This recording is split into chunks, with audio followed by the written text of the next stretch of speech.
Alright, ngibingelele kuphi nakuphi la ubukele khona ngalesikhathi, ngibingelele kumthando wezemidlalo, ngibingelele kuphi nakuphi la ubukele khona makuthi usuku lakho lokuqala ukuyona le nkundla. Awenze kanje, ucindezeleke i-like button bese uya-subscribe kuyona video-ke namhlanje.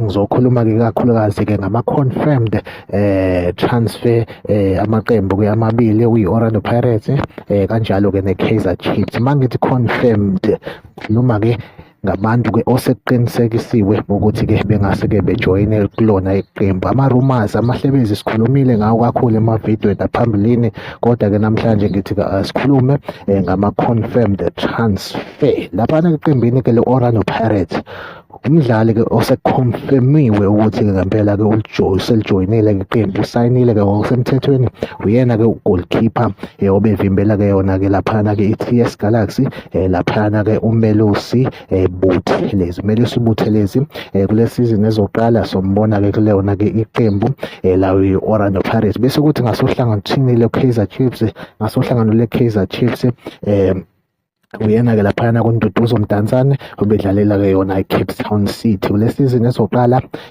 sombona-ke edlalela lona-ke iqembu le-Kaizer Chiefs. Wona ama-confirmed transfers-ke esikuzela nawo-ke ngalesikhathi. Ungakhohlwa ukulike ividiyo bese uyasubscribe kuyona i-channel. Mina nawe asihlangabezane-ke evidweni elandelayo. Bye bye.